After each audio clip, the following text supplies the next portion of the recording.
Very respected Excellency Mr. Tore Nedrobe, Norwegian Ambassador to Pakistan, Mr. Martin Kobler, Ambassador of Germany, and I have to be very careful with the pronunciation of name, Mr. Jean-François Cotin, EU Ambassador, and very respected Excellencies, the ambassadors, delegates, and dear guests from industry, employers, educationists, ladies and gentlemen, Assalamu alaikum and a very good morning. I'm really overwhelmed to welcome such a large number of delegates from all over the world. It is an impressive list of participants who come with a lot of experience and are at important positions in TVET sector. And I'm sure that this conference will enormously gain from their knowledge and expertise and for their participation. And we'll be all learning from each other. I'm delighted to have delegates from Belarus, Turkey, UK, Australia, Qatar, Kuwait, Oman, UAE, Saudi Arabia, Sri Lanka, Nepal, Iran, Bangladesh, China and Korea. Well, it was such a beautiful sight when we saw Korean premiers from North and South meeting each other. That means a peaceful world. So that reminds the Korean delegation here, reminds that as well. From Malaysia, from Philippines, Kazakhstan, and from Tajikistan, and some other delegates as well. So I'm really overwhelmed. Very welcome to Pakistan, and we look forward to listening from you and enriching our TVET experience and sharing our experience with you all as well. And thank you very much for being here. Well, this is a very important workshop for all of us. Industrial engagement in TVET for growth and employability, a topic which is very close to our heart. We all know that skills-based training and vocational education is very important. Without this, countries can't prosper. But it's not just education. It has to be a holistic approach. You continue training people, but our youth get discouraged when they don't get jobs or when they don't get opportunities. But that's not an excuse for not giving them the right training. But alhamdulillah, as we are coming towards the end of our 5-year tenure, and this country seldom saw the completion of political governments completing their tenures.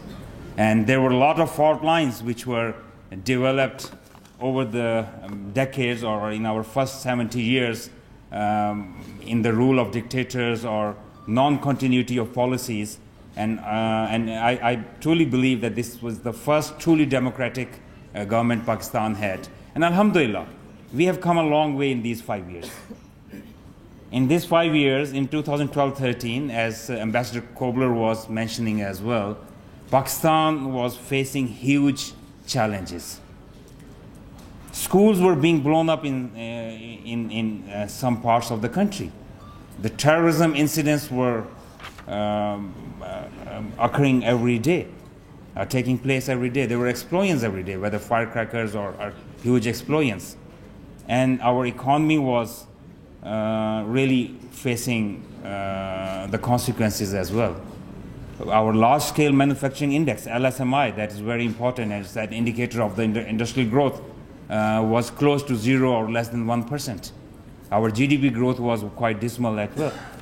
And education and health sector was also, as rightly mentioned by Ambassador Kobler, was spending on education was around 1.9% of GDP, 1.89 to be more precise. But alhamdulillah, in these 5 years, we were not only able to set the right direction, but there have been phenomenal improvements in the country as well. All the stakeholders were brought together, new acts of parliament were enacted, new policies were made, and which resulted in a more peaceful Pakistan. Our valiant soldiers laid their lives in the line of duty, and we have a more secure FATA, Balochistan, Karachi, and throughout the country, we see improvements in law and order and phenomenal decrease in the acts of terrorism, alhamdulillah. Similarly, in education, we were able to, in 2012-13, around 550 billion rupees were being spent by the public sector on education.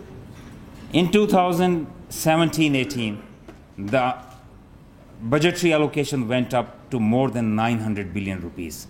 So coming from 550 billion to more than 900 billion in these 5 years by the public sector.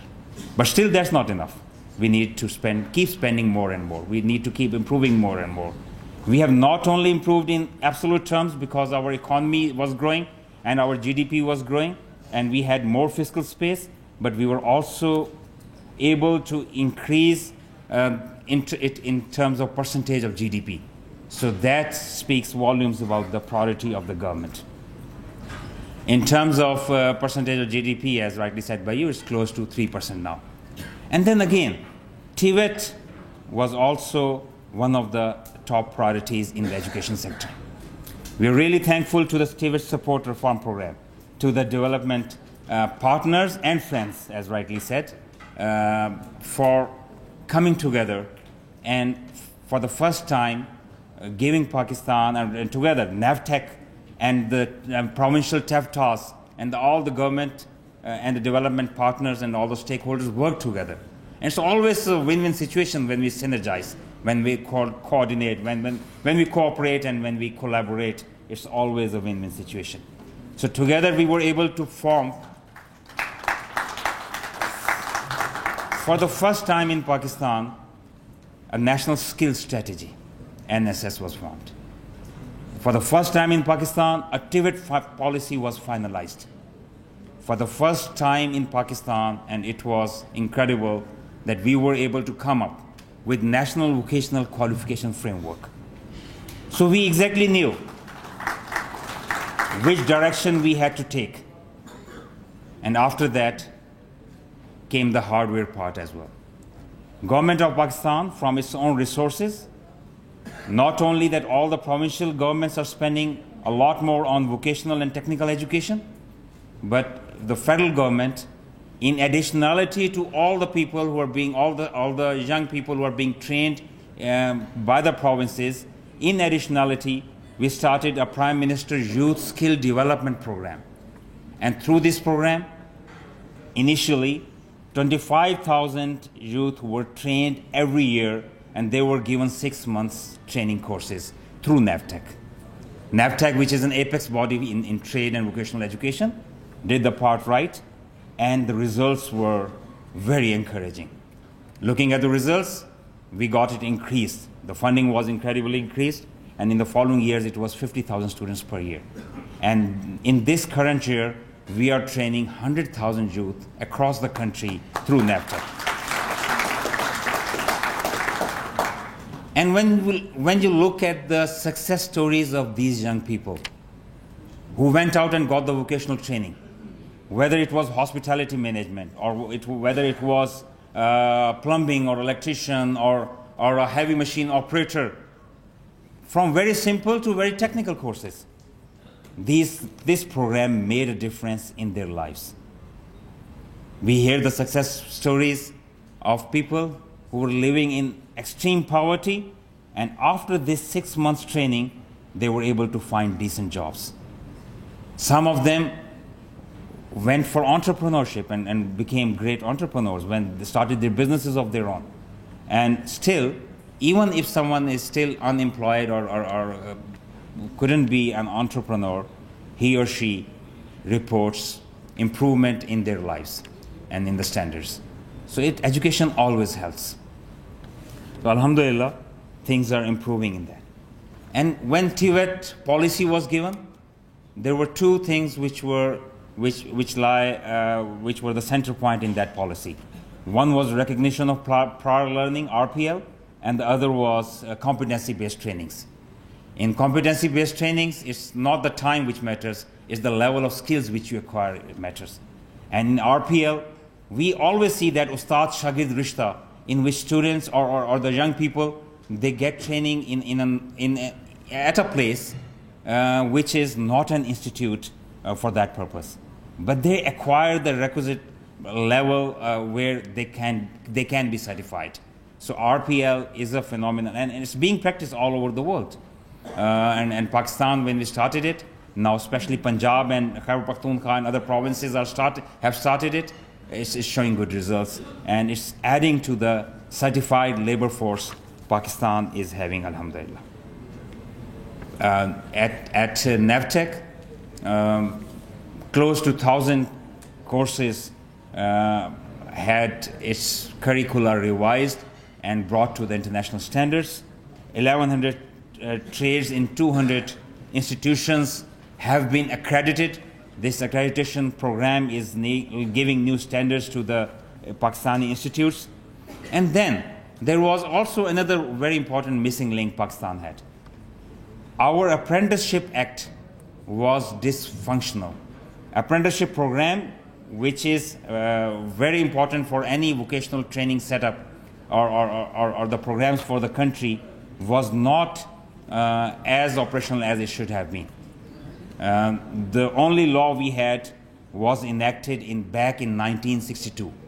And 1962 Apprenticeship Act was never revised or it was never amended.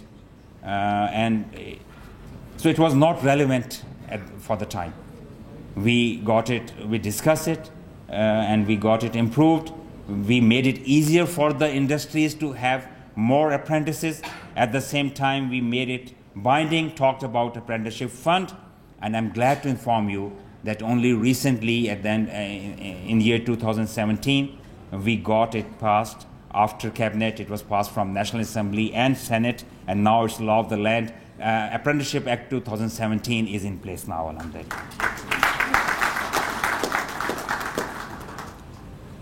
There was other initiative which I think will go a long way, inshallah, in Pakistan. We introduced vocational secondary schools. When we look at the school dropouts, we get the highest number of school dropouts after primary class. So there are millions of students who, after completing primary, do not go to secondary schools. And a large number of these young kids, they end up working in roadside workshops or in different fields or in farms. But Article 25A, constitutionally and ethically and morally and religiously, it is required that all of the children must complete their education. And we need to have these students back in school. So we have introduced these vocational secondary schools.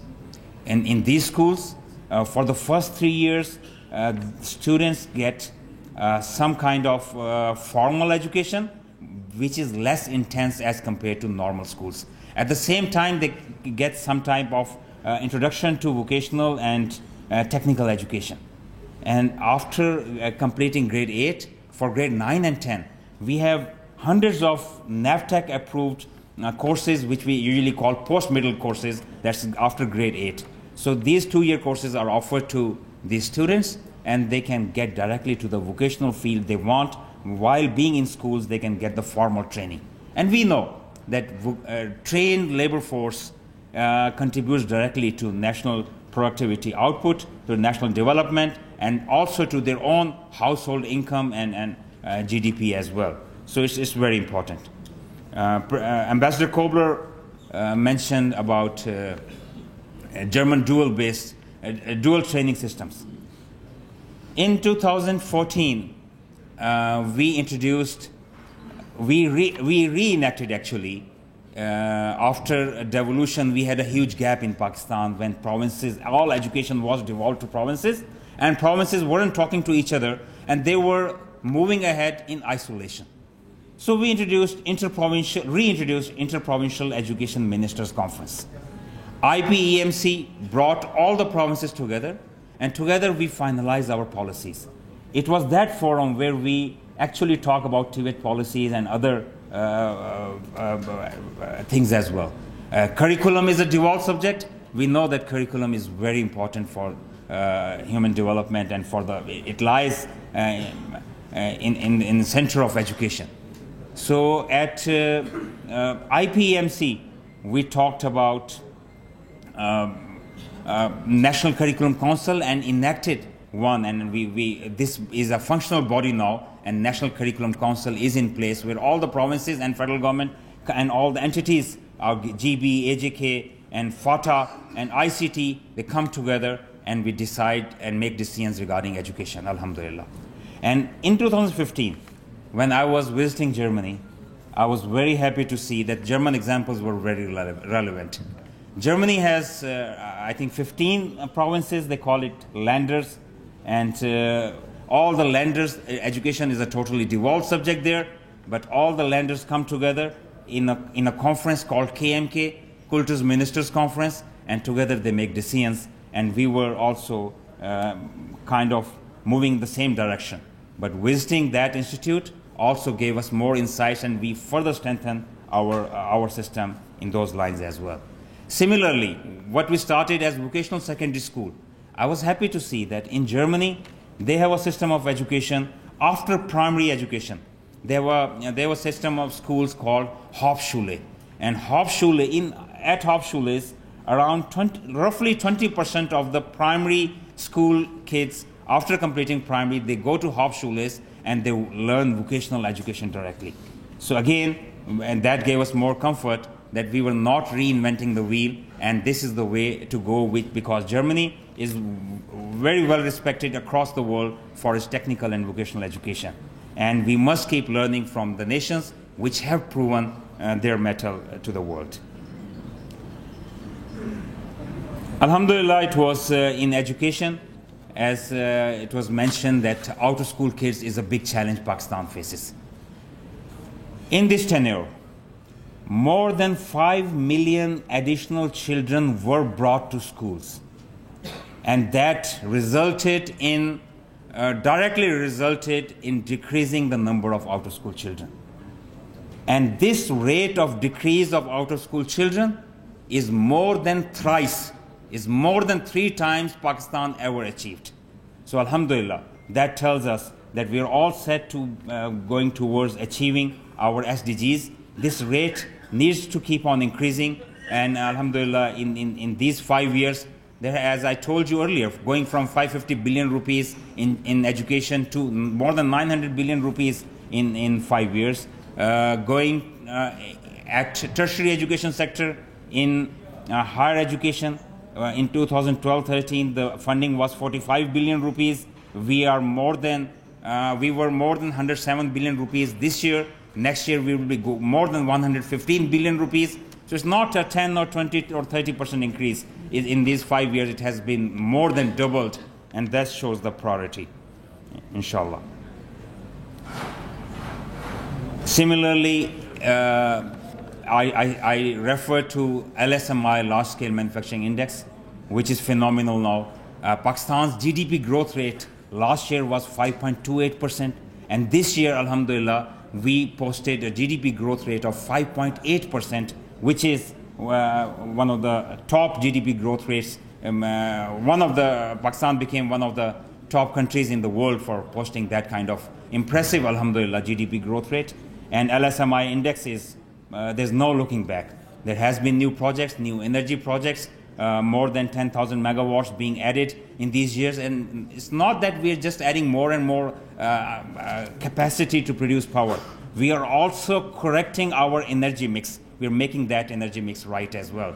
Having more coal, having more nuclear, having more hydel, having more alternate energy, and it's all kind of going together. That is helping us reduce our cost of energy as well. Similarly, we are also focusing on quality. We know we're not there yet. We know it's a long way to go, but there has been. The comparisons has to be done before the government and after we are leaving the government. So alhamdulillah, quality is improving. Number of children in public schools is rising. That shows of the confidence of the people, and things are getting better, but we have a long way to go, and inshallah we'll do it. Well, in the end, I again thank you all the participants. I thank you all the development partners, and I truly believe that world is a global village, and Pakistan's development in Pakistan's education and development in Pakistan's Tibet will directly result in a better Pakistan and a better world.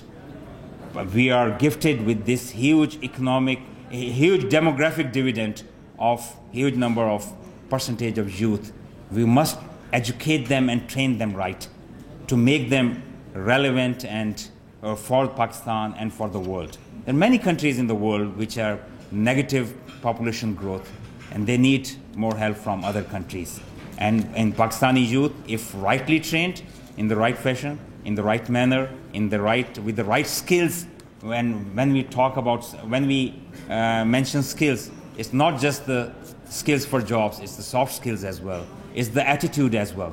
And that's why when we revised our curriculum from grade 1 to 5, and again we are doing it right now from grade 6 to 8, and we have done it for higher classes at Higher Education Commission, and it was done after 2006. And so far 2006 curriculum was not fully implemented, but we are fully implementing, inshallah, the new curriculum. And whenever we are revising it, we are putting character development in the heart of curriculum, because we believe that our product should be learner for life. Lifelong learning should be objective. We need to create knowledge seekers. Instead of teaching them some books, we need to inculcate the habit of reading a book to these young people. We need to train them right with the ethics and morals and integrity, and so that they keep on learning for life. And on the web and on everywhere, there are a lot of things which are wrong and there are a lot of things which are right.